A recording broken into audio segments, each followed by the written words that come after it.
Hello everyone, welcome to my channel. আজকে দিনটা ছিল আমার ছেলের 8 মাসের ফটোশ্যুট। তার জন্য আমি আমার ছেলেকে সুন্দর করে রেডি করিয়ে দিয়েছি। আমার ছেলে বসতে শিখে গেছে, কিন্তু মাঝে মধ্যে ওর ডিসব্যালেন্স হয়ে যায়। আর ও তো নিজের হাতটা খেতেই ব্যস্ত। ওটাই ওর খেলনার জিনিস, সামনে যাই থাক ও ওতে নাড়বে না, ও নিজের হাতটা নিয়েই খেলা করবে। বাবু, বাবু।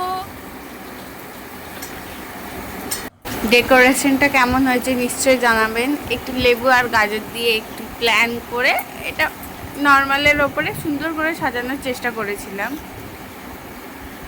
আর ছেলে তো ওইদিকে জলের বোতল নিয়ে খেলা করতেই ব্যস্ত। তো একটু কান চুলকে নিল। ভেবেছিলাম ছেলেকে একটু উবুর করে ভালো করে ফটো তুলবো, সে উপায়টা নেই। যেই উবুরটা করেছি ও পুরোটাই ঘেটে দিয়েছিল। এর মাঝেও চেষ্টা করেছি কিছু ফটো, কিছু ভিডিও নেওয়ার। তোমরাই দেখো কেমন লাগে, তোমরাই বলো।